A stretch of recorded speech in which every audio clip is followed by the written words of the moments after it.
Noon, everybody. So many jokes. But No, it's just you and Jackie are matching. oh, okay, Jackie. All right, got the memo. So I want to start by saying that today is the Biden-Harris administration 500th briefing. Yay! I know you guys are excited. And then from now until the end of our term, we will do 500 more. I'm just kidding. Can you imagine? Anyway, guys, all kidding aside. So, we've shared a lot of moments together and important exchanges. We are proud to be a White House that understands the importance of the role you all play. As President Biden has said, a free press is a pillar of our democracy. And so, really happy to do this exercise with you almost every day from here, from this podium behind this lectern. And really, the freedom of the press is so incredibly important. And I think what we do almost every day shines a light to the world of how democracy works. And so thank you all for participating in that. And we appreciate the journalistic work that you all do. Today, the Senate took a major bipartisan step forward in making our kids safer online as our nation grapples with an unprecedented youth mental health crisis. There is undeniable evidence that social media and other online platforms have contributed to it. As the president said today in his statement, our children are subjected to a wild west online with virtually no limits of regulation, and it's past time to address that. It's exactly why he has made tackling the mental health crisis a key priority of this unity agenda for the nation. It's an issue that cuts across politics and affects red states and blue states.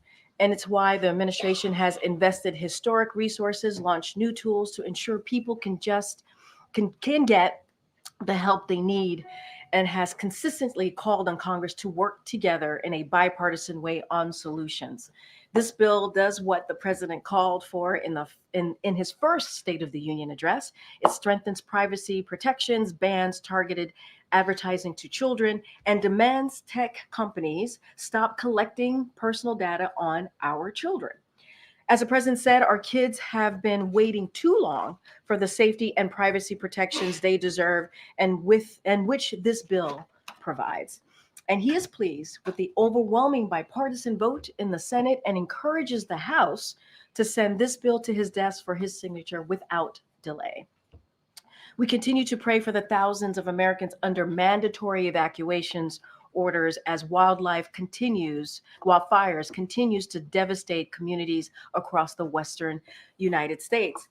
The president has been briefed on the fires, including the Park Fire in California and the fires in Oregon. As of July 30th, over 7,000 federal personnel from the U.S. Forest Service and the Department of the Interior are on the ground across California and the Pacific Northwest, helping fight the blaze and keep people safe, including more than 620 personnel assigned to both the Park and Borough fires in California. Numerous firefighting air tankers are flying fire suppression missions as conditions allow, and the Department of Defense has mobilized 4 of its C-130 modular airborne firefighting systems to support fire suppression efforts.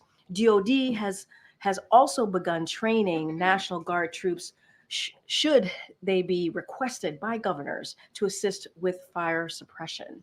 And they are supporting California State National Guard operators' early and rapid detection of new fire starts. Additionally, FEMA has issued several fire management assistant grants to help reimburse states for firefighting costs. As always, we stand ready to provide further support as needed. Today, the 59th anniversary of Medicare and Medicaid, 2 programs that have given tens of millions of Americans the security and dignity of affordable health care coverage. Nearly 140 million Americans benefit from these programs, yet still Republicans in Congress have proposed budget cuts and slashes to these critical programs and endorse extreme policies of Project 2025 that would slash Medicaid funding and cut Medicare benefits like the president's Medicare drug price negotiation program. The contrast is clear. The Biden-Harris administration is committed to protecting and strengthening these programs, like making sure children and pregnant women covered by Medicaid have coverage for a full year. And we are committed to making healthcare more affordable and accessible for all, including the 1 million people newly covered under the ACA's Medicaid expansion since the president and vice president took over. Now, think about the Inflation Reduction Act and what that does. It allows Medicare to negotiate lower prices on prescription drugs, caps out of pocket drug costs at $2,000 per year, saving Medicare beneficiaries thousands of dollars annually, and provides Medicaid and Medicare beneficiaries with free vaccines. And under President Biden and Vice President Harris, more people have health insurance than ever before. So today, we recognize the anniversary of Medicare and Medicaid. We affirm our commitment to build on this program, protect access to these programs from Republican elected officials, extreme attacks. With that, I appreciate your patience. Colleen, what time did you get home last night? 1:45. Okay. All right. Let's do this. It's a rough morning. And Matt, too. I see Matt back there. Ante. So can you give us an update on where the U.S. stands on the Venezuela elections? In particular, I know the president is speaking with President Lula of Brazil later, but just wondering if there's any progress on how the U.S. is trying to decide, what to do. So a couple of things. I believed right before I walked out, a statement from the National Security Council spokes went out. So certainly refer you to that. But just to give you a little bit of what was in that statement. Obviously, the U.S. has been closely monitoring Venezuela's presidential election that took place on Sunday and the subsequent announcements by Venezuela's National Electoral Council. First, let me say that the U.S. applauds the Venezuelan people for their courage and commitment to democracy by participating in this election in the face of repression and adversity. So we continue to call on Venezuela's electoral authorities to release full, transparent, and detailed voting results, including by polling stations as well. This is especially critical given that there are clear signs that the election results announced by the Venezuela's National Electoral Council do not reflect the will of the Venezuelan people as it was expressed at the ballot box on July 28th. We are also reviewing other electoral data shared by civil society organizations and the reports of international election monitors.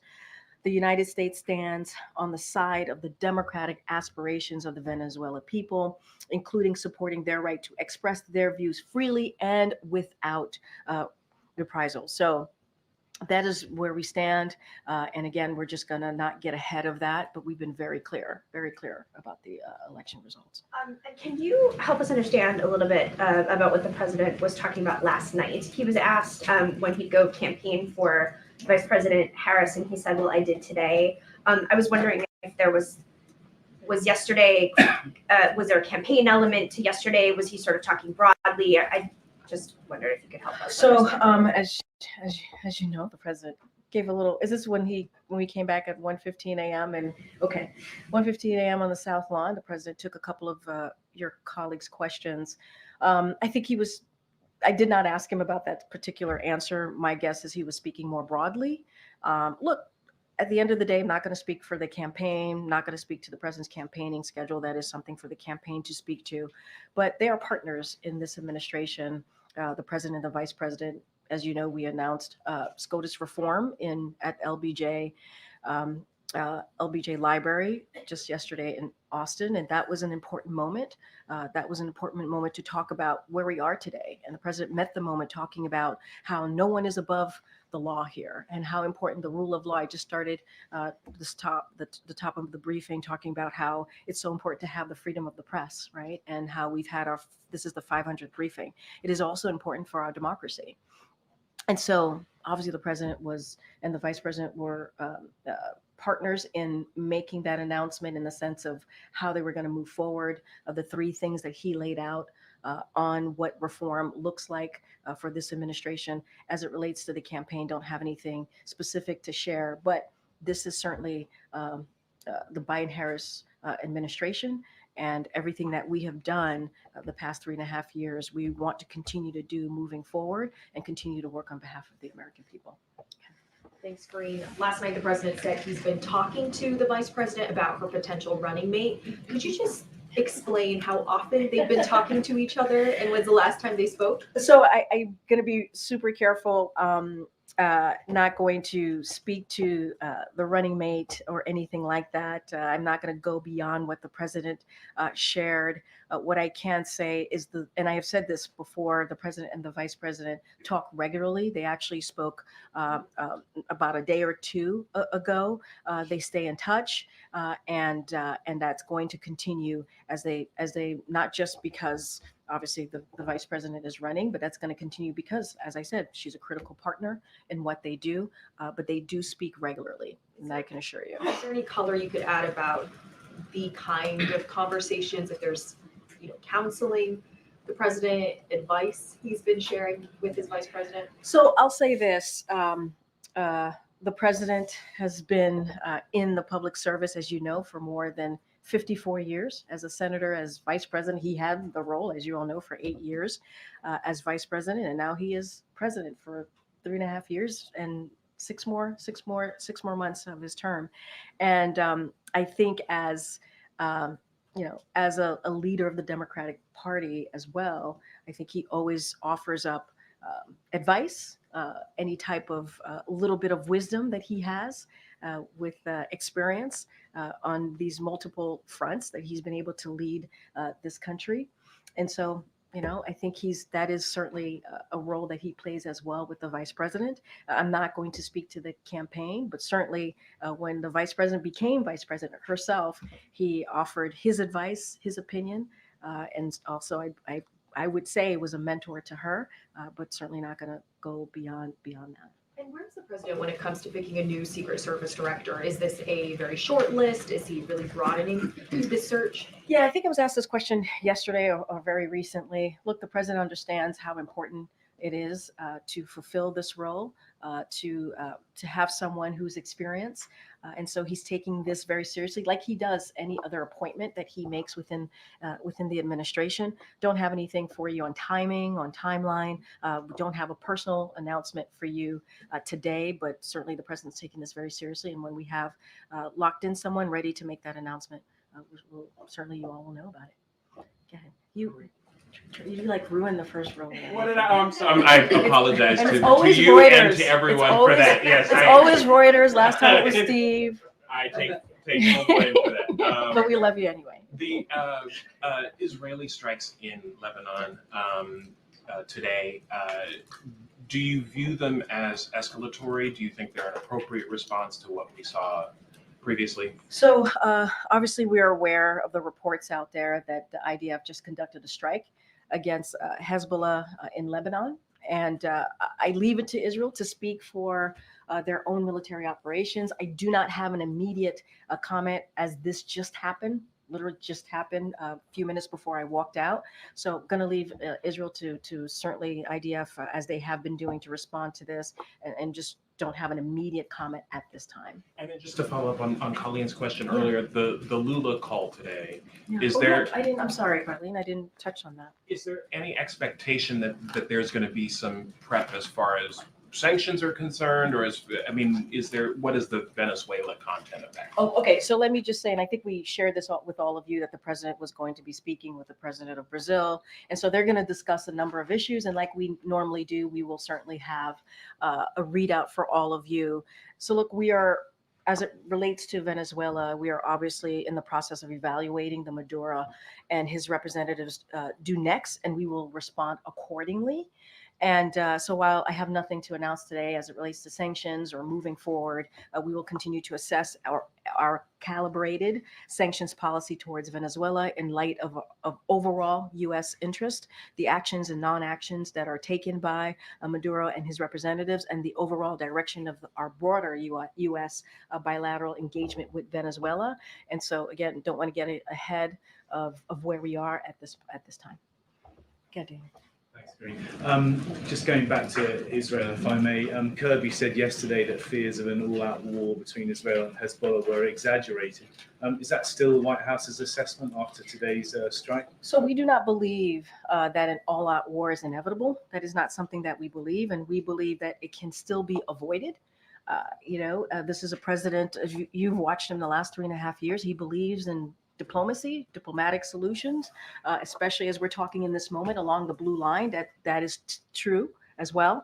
And so, and that will end these attacks if we have some diplomatic kind of solution from Hezbollah once and for all, and allow Israel and Lebanese citizens on both sides of the border to return to their homes and live in safety. And that's what we want to see. So that's what we believe. There's a diplomatic solution here, and that's what we're trying to get to. Will the White House be reaching out again to Israel in the wake of this strike? So look, I don't have any, again, immediate reactions to this or immediate comments from us on this. We regularly talk to our counterparts here, regularly talk to our Israeli counterparts, our government, our counterparts there. And so that will continue. That is a regular daily conversation. I just want to be really mindful. I just don't have an immediate comment to today. Risha. So what reason do you and the president have to believe that there is a diplomatic solution here? Because we have to, continue to be optimistic here. I think it's important to have a diplomatic solution. We do not want to see an escalation. We do not want to see an all-out war. Those conversations happened, the diplomatic conversations. Obviously, I'm not going to get into private discussions from here, but it is important. It is important for the people of Israel. It's important for the Lebanese people to live in safety, to get back to their homes, and that's what we want to see. And then following up on something else the president said yesterday when he was asked about Supreme Court reform. Yes. What did he mean when he said that Speaker Johnson is dead on arrival? So look, he actually addressed this right in his speech, in his remarks. Yesterday, he went right to it and talked about how his idea basically was dead on arrival, the speaker's idea. He actually talked about it, and he said he reiterated what the speaker said about the SCOTUS reforms announcement, and then he said that his idea was dead on arrival. So I would just refer you to the president himself and how he addressed this directly during his remarks when he was at LBJ Library. So he misspoke. I don't think he misspoke. I think he cleared what he meant specifically so people understood. I would not say he misspoke. I think initially when he said, I think Well, that's what he is. Look, let's be very clear. He spoke while he landed, after we landed, getting off the Air Force One, and he gets shouted questions and he responded. He just wanted to be really clear what he meant by dead on arrival. You've been there, you know how it happens. It goes back and forth. People can't really hear him. Sometimes he can't hear you all. And that is something he wanted to make sure he was clear on his statement, but that was always his intent when he answered that question. Thank you. Yeah. Thank you, Karine. Is this Supreme Court proposal just an election year gambit? I will say this. I think if you read the Washington Post op-ed that the president put out yesterday, if you listen to his speech, he was reacting to what SCOTUS has been doing over the past couple of weeks, but certainly in the last 2 years, starting from Dobbs and so many other important decisions that have come out of the Supreme Court. The Dobbs decision certainly was something that we talked about just 2 years ago, and he had a commission to take a look at the Supreme Court. He certainly appreciated the commission and what they did and the work that they've done. But when you have, a Supreme Court, and the president actually gave examples, right, of what the decision of immunity that they made recently, what that means for the president of the United States, and what we're seeing right now is not normal. And majority of Americans agree with us, right? What we're seeing that the Supreme Court is not normal. And the president spoke to that at length. He went to the LBJ Library because of the historic nature of that library, the 60th anniversary of the Civil Rights Act, and there's so much here that's at stake, and so that's why he wanted to do this. This is about the right thing to do. This is about meeting the moment that we're in. This is about reacting to what the SCOTUS did. He said in his op-ed, American democracy is founded on the rule of law. No one, not the president, not the Supreme Court, are above the law. And in the wake of the Supreme Court ruling, for example, it grants presidents immunity for crimes committed in office and gut fundamental freedoms recognized for more than 50 years. And so he wanted to take action on that. And, But why would he not then read in top Democrats, including the Senate Judiciary Chair, about this effort? Here's the thing. Majority of Americans want to see this. They want to see some form of reform.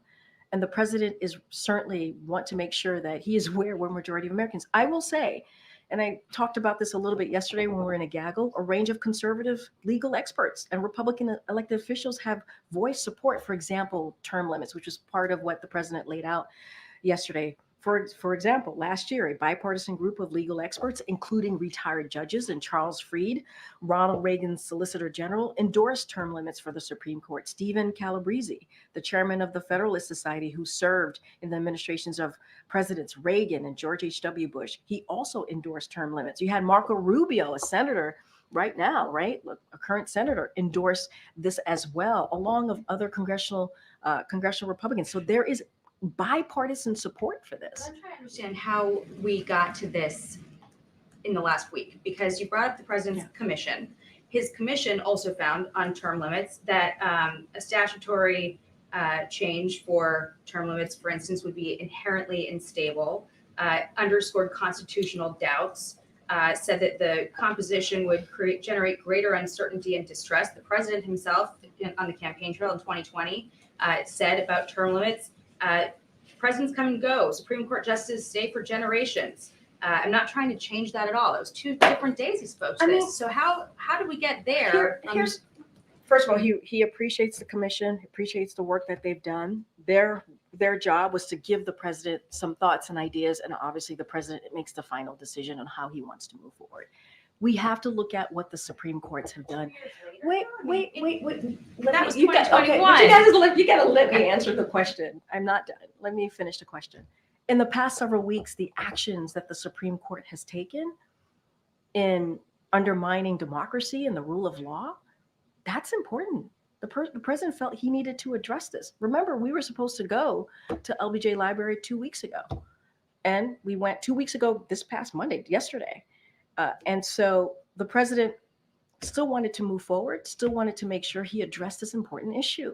I mean, just a few weeks. These past endorsing eliminating the filibuster then. I mean, look, he laid out the 3 ways that he wants to move forward. We're going to have hopefully a healthy debate with Congress on what this is going to look like. This is going to be legislation that we want to move forward with. And I will say this, one of the reasons the president ran in 2020 was because of what he saw in Charlottesville, was because of the fear of, wanting to make sure that we protect the soul of our nation. That was part of it. And just look at what's happened, the last several years and the actions that the Supreme Court has taken.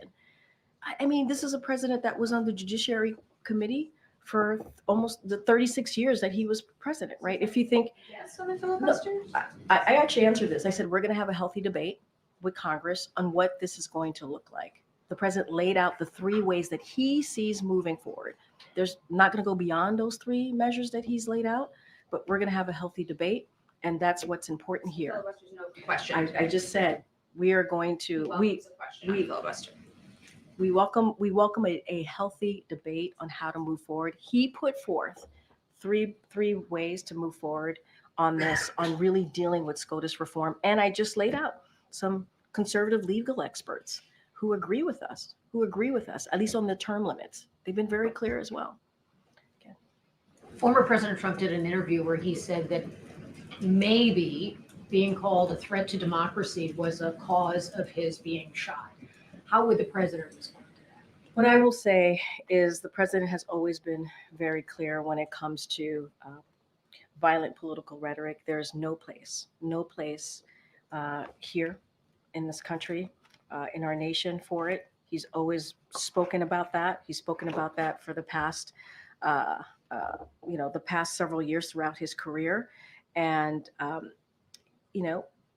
right after the assassination attempt, the president said, he even made an address in the Oval Office and talked about lowering the temperature. He talked about getting to the bottom of this, having a independent investigation, and how important it was to do just that. And I talked about Charlottesville. We saw how the president spoke against January 6th.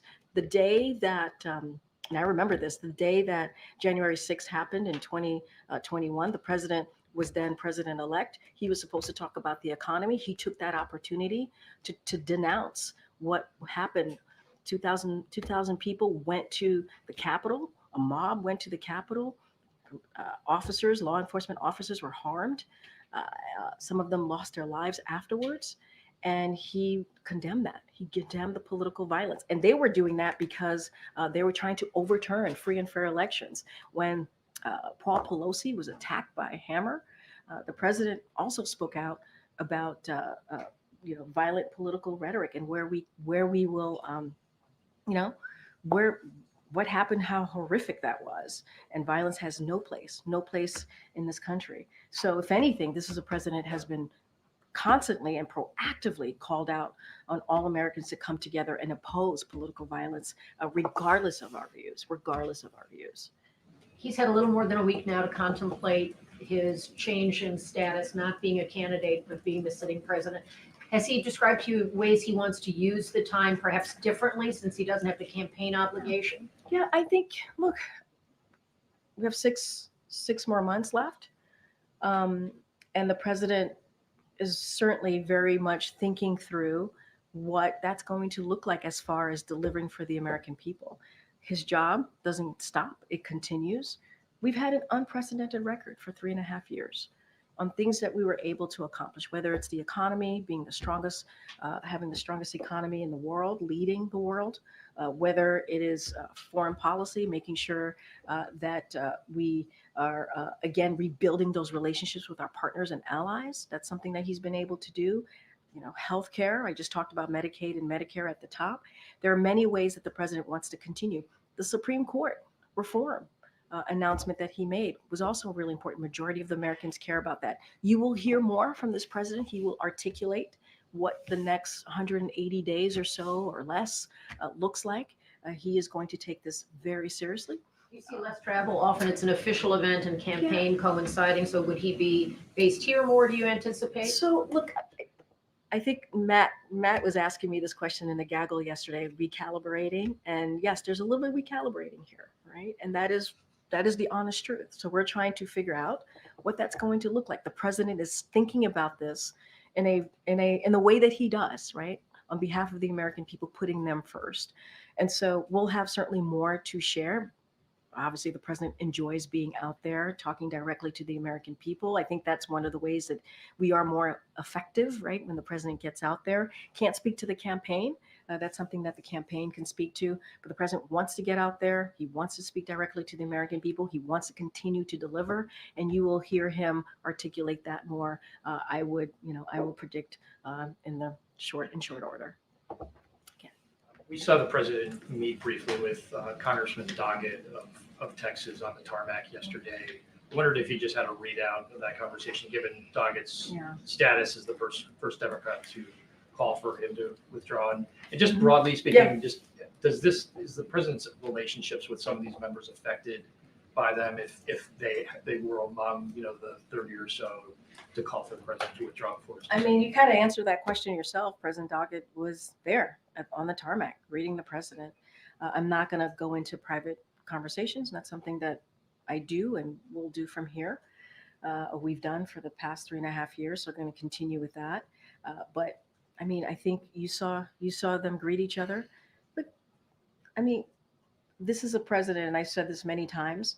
He believes in, reaching across the aisle, for example, and working with Republicans who say he can't get things done. Right? This is a president who understands that the Democratic Party is big, and there are many, many thoughts, and that's what makes our party, I think, so unique and important, because we have different ideas, because we have different thoughts, and the president understands. They had their opinion. There were Democrats who had their opinion. He obviously had his, and he appreciated we were able to have an unprecedented historic record because of the relationships that he's had with these Democratic members.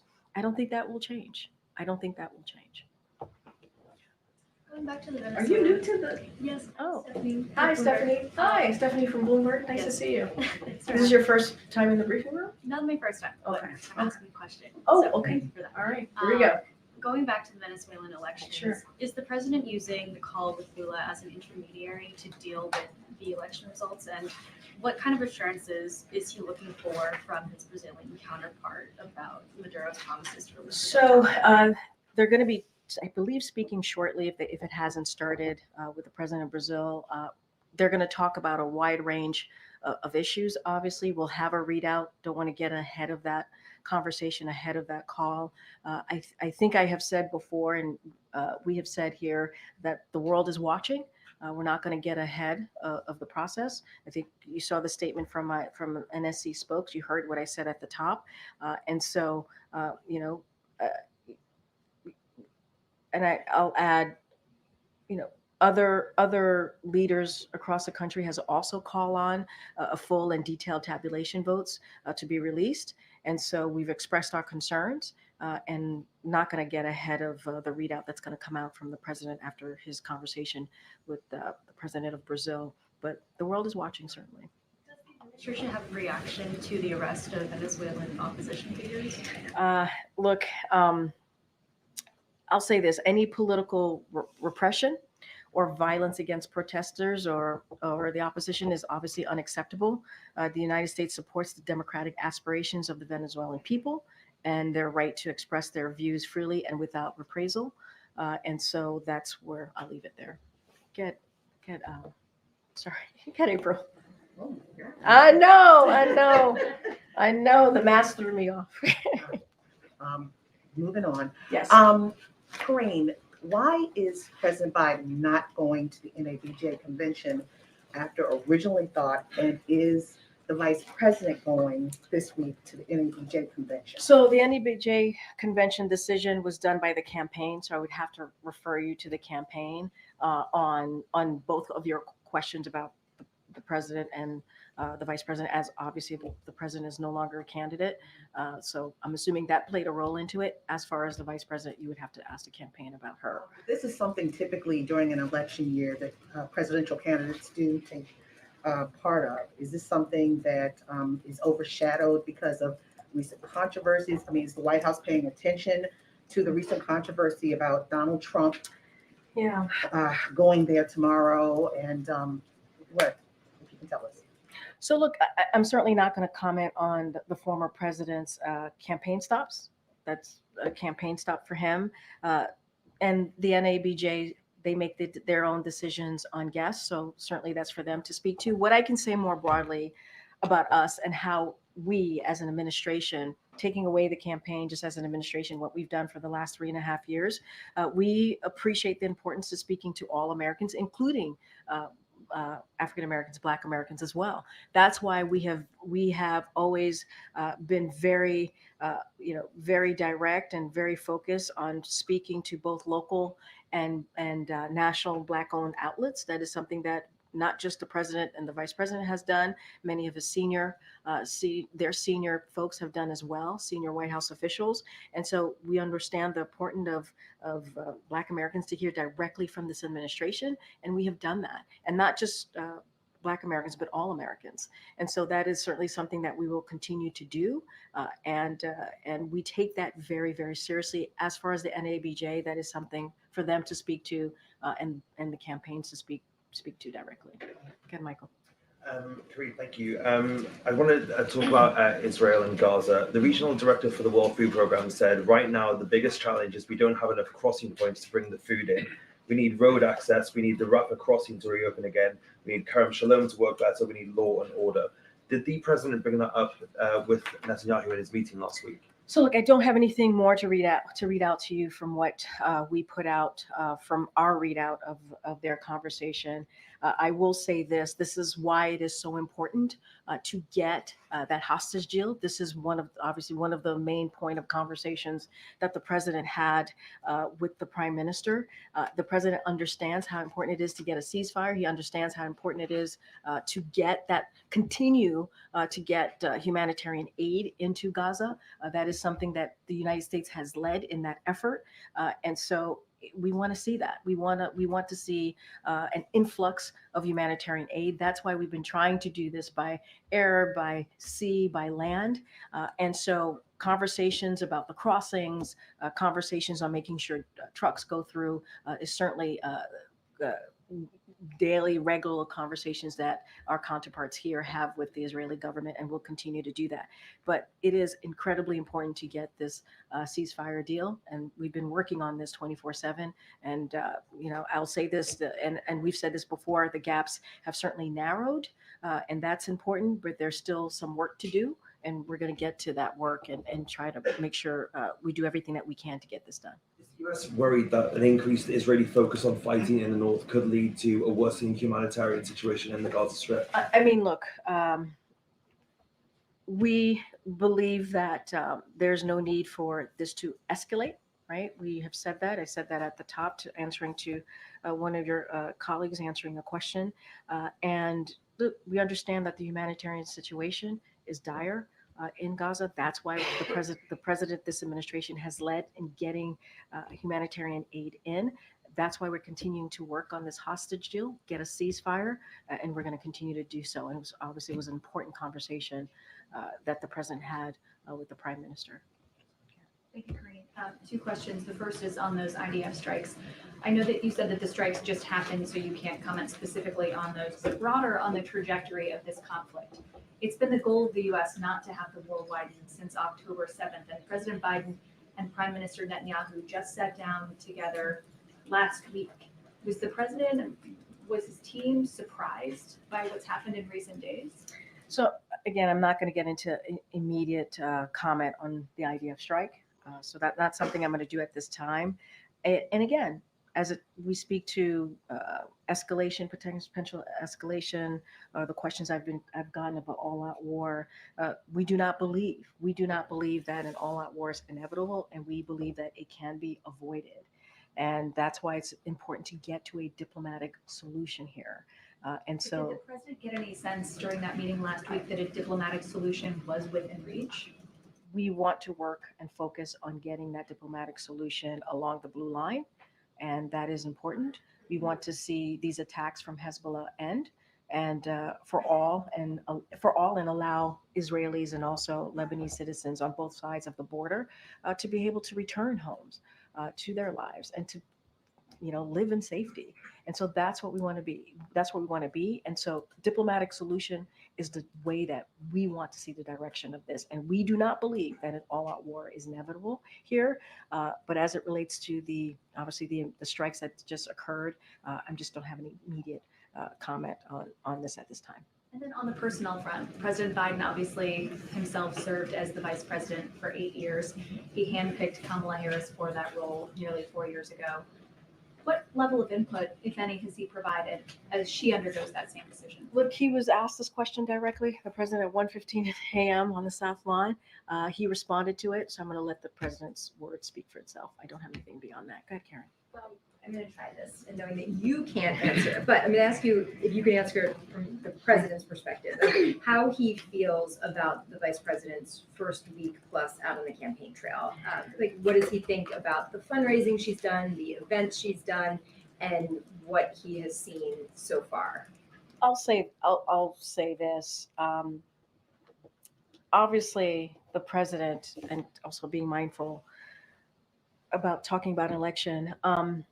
Obviously, the president endorsed Kamala Harris, the vice president, for a reason. He thought she would be ready on day one.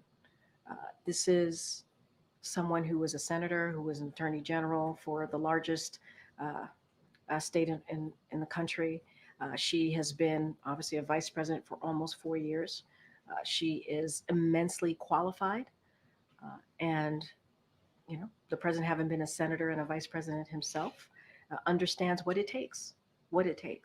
And he sees that in her. So I would say he's not surprised. He's not surprised.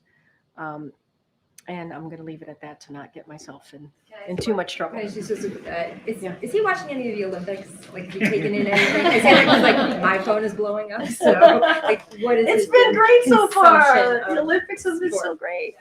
Look, the president and the first lady are certainly proudly cheering on Team USA. As you saw, the first lady traveled to, bless you, traveled to Paris to lead the delegation, the U.S. delegation for the opening ceremonies, and cheered on Team USA. And you saw her out there being very supportive. And so the president certainly is proud of all the athletes competing on behalf of the U.S., on behalf of our nation, and he's going to continue to cheer them on. Karine, following up on that, did the president see the wait. Last Supper controversy at the Olympics? Do you know? Did he see I don't have anything. the Last I Supper appreciate the controversy? question. I just don't have anything to share. Millions of Christians across the globe I were understand. I offended by understand. that. The president's a Christian. Was I he just answered offended your by it? question. But was the president offended by it? I just answered Did your can I just question. ask him? Did he see it? I don't have anything else to add. Did to he what see it? Thank you so much. I have a foreign policy question, but just to follow up Yeah, on sure. Jackie's question. If Supreme Court reform does not pass, and it seems unlikely under this Congress that it will, what does the president hope his effort will accomplish? Is it to get the American people used to the idea of the need of reform? Is it a message to Justice Roberts? What does he think this could have? This would lead to? I will say majority of the American people support and want to see reform, right? They want to see this. This is where majority of Americans are. And I will say this, the president and the vice president believe that the rule of law is the foundation of our democracy. It is the foundation of our democracy, which is why the president took action yesterday, and he's calling on Congress to do the same. Now, what we welcome is a debate. As we've seen many times as the president introduced legislation or some ideas on how the direction of a legislation that's important to the American people. We see a healthy debate. I listed out moments ago when I was having a back and forth with Jackie here, conservative legal experts who support, for example, term limits. And so I think that was important to note. Senator Marco Rubio, who I also mentioned, who's obviously a current senator in the U.S. Senate, supports term limits. So there are ways that we can work together. I'm not going to get into what that legislation is going to look like. We're going to have a healthy debate. We think that's important, but we're talking about the rule of law here. We're talking about the rule of law, which is the foundation of our democracy. The president is going to say something. The president is going to make sure that is protected, as he has done. That is one of the reasons he decided to run. That is one of the reasons of the work that we were able to do. 2022, the rule of law, democracy was one of the top issues that Americans cared about. Would it also be a message to Justice Roberts? I'm not going to get into messages to the Chief Justice. That's not what we're talking about here. We're talking about the right thing to do. We're talking about the right thing to do here. And on the foreign policy side, there's reporting that North Korea could conduct another nuclear test to coincide with the U.S. election, the presidential election. How concerned is the administration about this? Is this a real threat? Do you have a message to Pyongyang? I'm just not going to get into hypotheticals from here. What's your next question? On today's sanctions on Iran that Treasury announced, individuals and entities related to its ballistic missiles and drones program. Can you speak about the timing? Today, the Iranian new president is being sworn in by the parliament.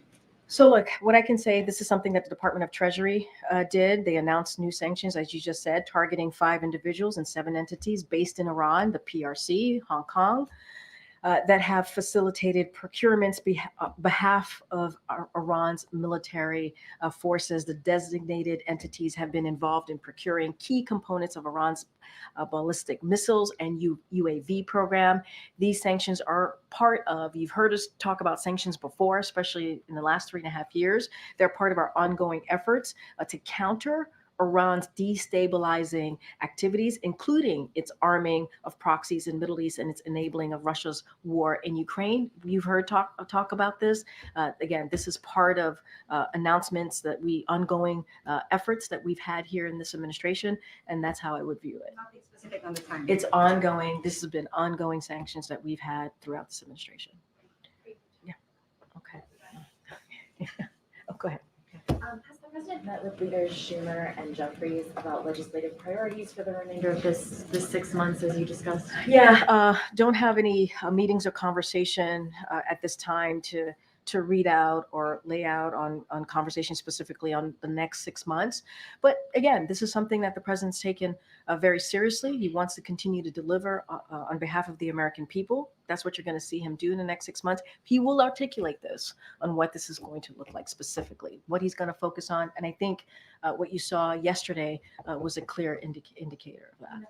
He'll be giving remarks at some point, sort of articulating the vision for the next 6 months. Any timeline on when that might I don't have happen? any timeline. I said he will articulate that. We'll see what that looks like. But look, he wants to certainly, and I think this is a little bit of Kelly O's question to me. He certainly wants to get out there.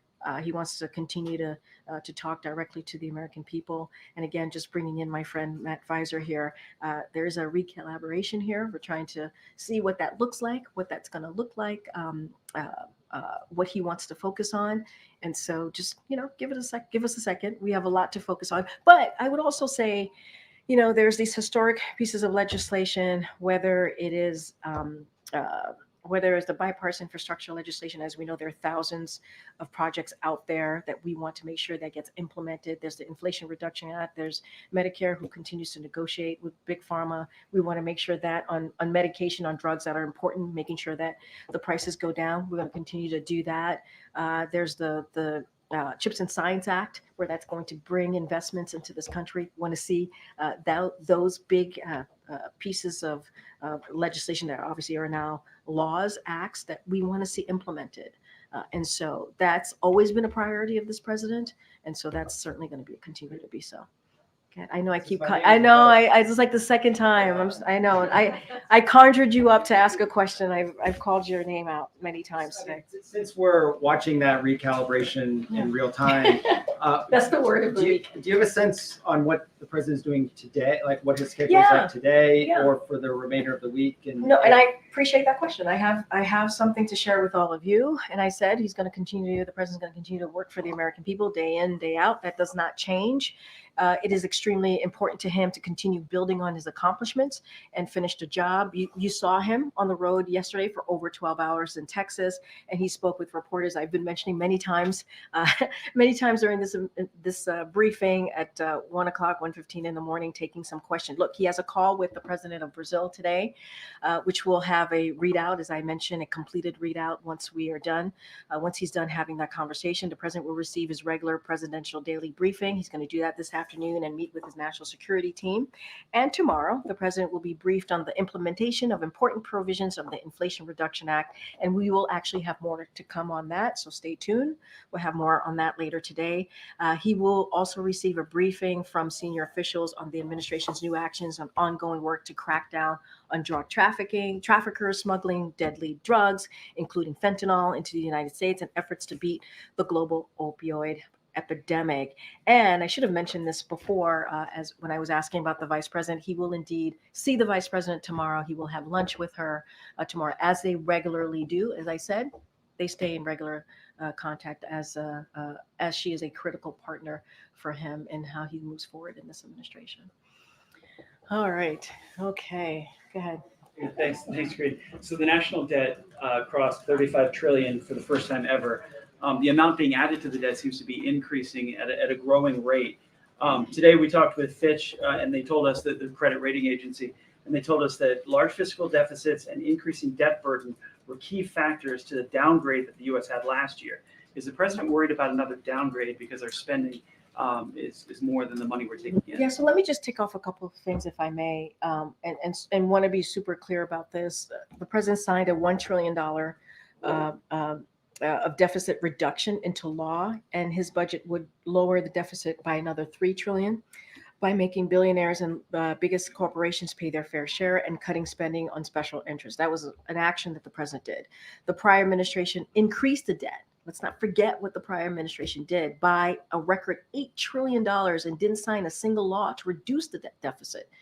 And that's what we're dealing with right now. And on top of that, you have congressional Republicans that to continue to want to blow up the debt, again, with $5 trillion more in Trump tax cuts, while making hardworking families,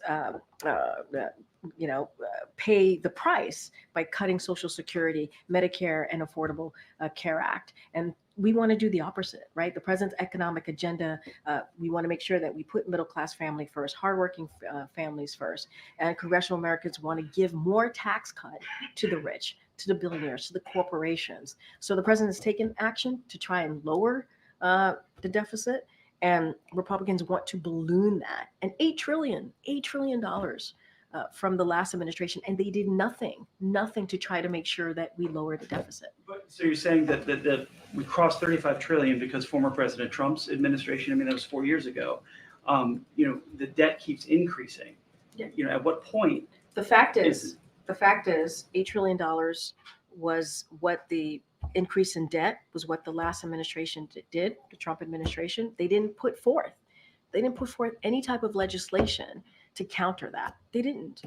They just let the debt balloon by $8 trillion. That's what they did. The president, but what For the last 3 years. and what I'm saying to you is, like, we can't discount what happened in the last administration, and we can't discount what this president is trying to do to make sure that we address this. $1 trillion in deficit reduction into law. That's what the president signed. And that would lower the deficit by another $3 trillion by making billionaires and the biggest corporations pay their fair share. Republicans are offering the opposite of that. So I think policy matters. What we've been able to get done matters. I'm not discounting what you're saying. I'm just saying the president is actually working to lower the deficit, and Republicans want to do the opposite. That is where we are when we think about the policy. That is where we are. And I think that matters as well. I know I have to get going. Go ahead, sir. Thanks, Karine. You in the beginning you mentioned the importance of press freedom, Yeah. like the case of Evan Gershkowitz, Austin Tice, Yu Dong. We see that the press freedom itself is extremely important issue worldwide. In the case of Mongolia, considering the fact that the foreign minister of Mongolia visited just 7 days ago, it seems like there's an increased fear of the degradation of press freedom within the country. In the case of Universitet Naran, Mumbai Chulundort, it is a big concern.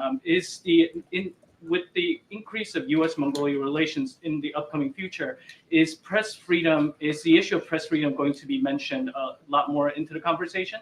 And then also at the same time, given the fact that it seems the Kremlin or Beijing influence has reached into the country, would this be a point of concern for the Biden administration? I think the last point, certainly we've spoken to that at length about certainly our concerns. Look, when it comes to the freedom of the press, this is something that the president is never afraid to talk about with any world leaders or leaders more broadly. And that is something that he has done. He's had those conversations. He certainly has said it publicly. And what he says publicly, he certainly says privately. Not going to get into specifics of conversations of that particular relationship, but he understands. He understands the importance of the freedom of the press. It is important to have that.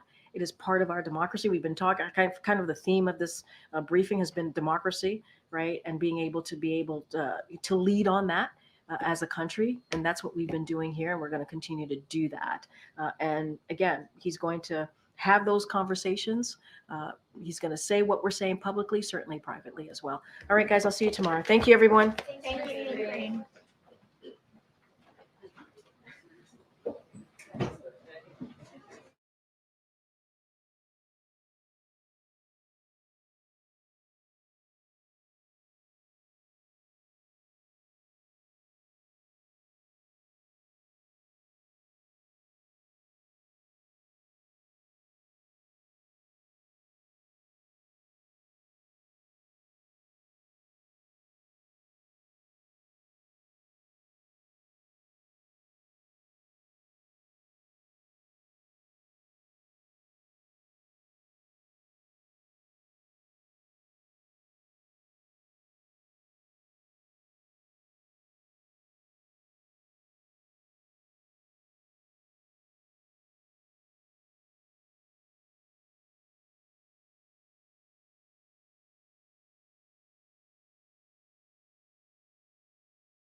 Distinguished guests, the Vice President of the United States, accompanied by Linda Teeler and Jordan Dudley.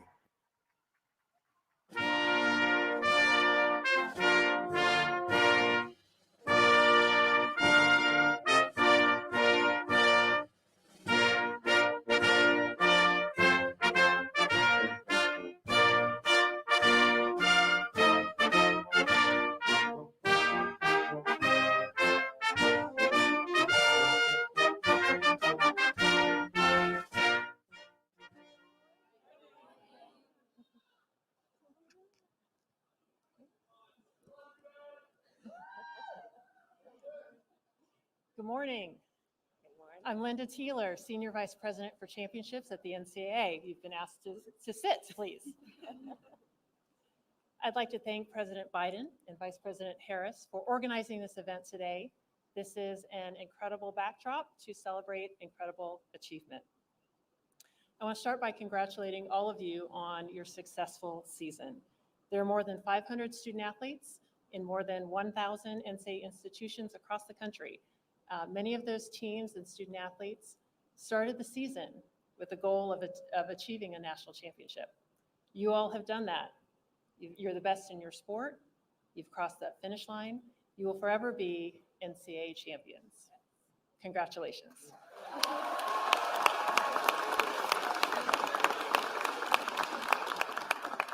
For the student athletes here, I hope that you take a moment to truly appreciate what you've achieved.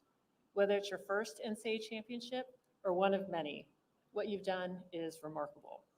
In addition to your success on the field, many of you are using your platform that success has brought to do really incredible things, to engage your communities, to become entrepreneurs, to represent your families and your friends, to serve in leadership roles across the NCAA, at your conference, and on your campus.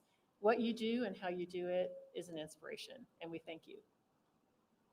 For the coaches here today, I hope you also take a moment to truly appreciate the season. I know for many of you, it is natural, it's in your nature to turn the page, look to the next season, start planning for the next championship.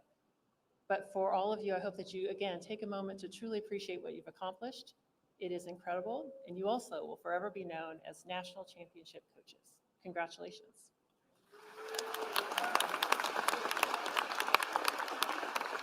Having worked on a college campus for over 21 years, I understand that it takes teamwork to make this particular dream work. And so I want to make sure we shout out those athletic trainers, medical personnel, strength and conditioning coaches. Yep, let's go, right? Academic advisors, media relations folks, all of you that make this possible for student athletes to achieve their dreams. Thank you for what you do. Thank you for pouring into them and how you do it, taking care of them and loving them and supporting them in every way. Thank you. Again, thank you for allowing us to celebrate you today, for being here, making the trip. We appreciate it, and we appreciate being part of your special day. And now it's my distinct honor to introduce the Vice President of the United States, Kamala Harris.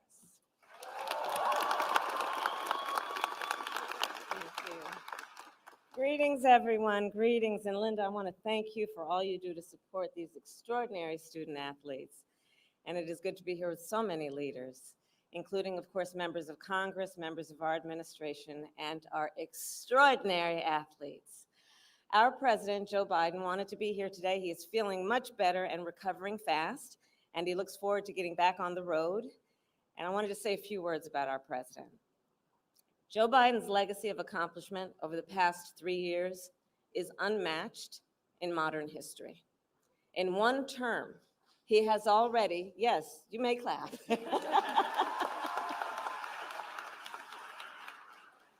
In one term, he has already surpassed the legacy of most presidents who have served 2 terms in office.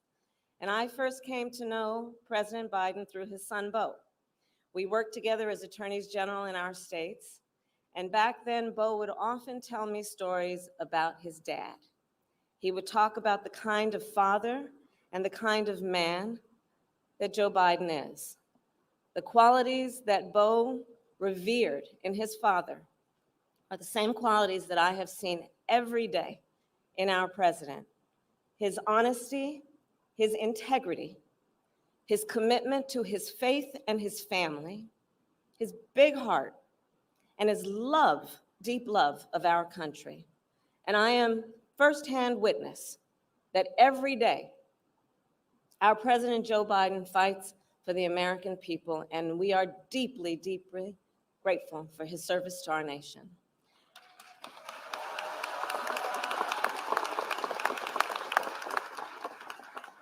And so with that, on behalf of our President and Dr. Biden, I am honored to welcome all of you to the White House to celebrate the achievements of these great athletes. Every one of them is a national champion, a national champion. In America, tens of millions of people play a sport as a child, and the best of the best grow up to become national champions. Here today, we have 7 undefeated teams, 11 repeat champions, and 20 first-time winners. Talking about you guys. Some of you have represented our nation on the international stage in World Cups and World Championships. And later this month, 6 of you will represent our nation at the 2024 Olympics in Paris.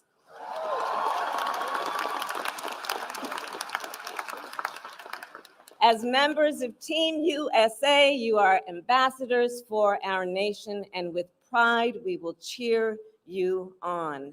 And we look forward to congratulating you when you bring home the gold. So to all of our athletes, I know it was not easy to make it to this moment. Each of you has faced challenges and obstacles, and you have endured. You have fought back and fought through. By doing so, you demonstrated that true greatness requires more than skill. It requires grit and determination. You all know what it means to commit and to persevere. And you know what it means to count on teammates. During the course of a long season, sports teams become a family. You rely on each other. You develop relationships that will last a lifetime. And you make the people around you better in every way. And when you play, you inspire people across our nation. You remind all of us what can be achieved with hard work and ambition. And of course, none of you made it here alone. Today, you are surrounded by the people who stood by you every step of this journey, the folks who support you on and off the field, your friends, your family members, your coaches, your trainers, and teachers who for years have cheered you on. So today, again, let us give them a round of applause.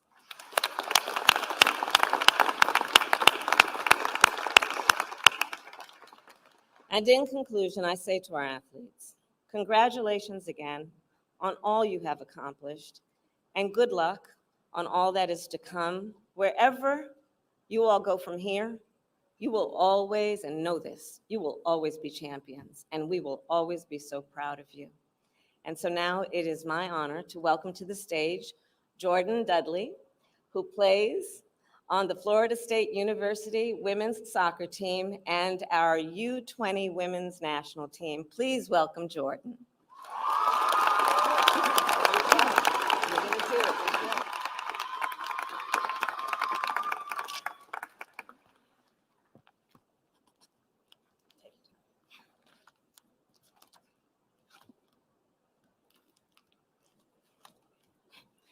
Good morning. Good morning.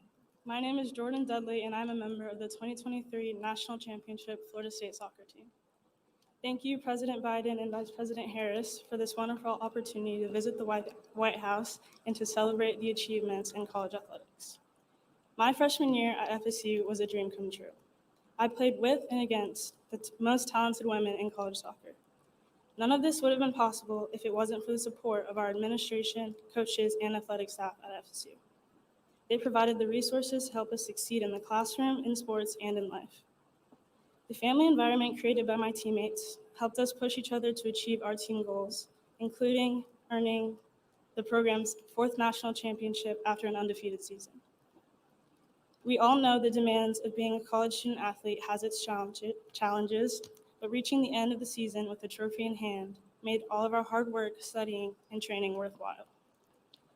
Congratulations to all of my fellow athletes for your hard work and accomplishments. You've achieved the dream of many, thus inspiring the next generation as they work towards their goals. My challenge to each of you today is to always find that something that keeps you motivated and inspired. And once you find that something, use it to inspire and encourage those around you and future generations. To the Biden-Harris administration, thank you again for this unforgettable opportunity. Well done.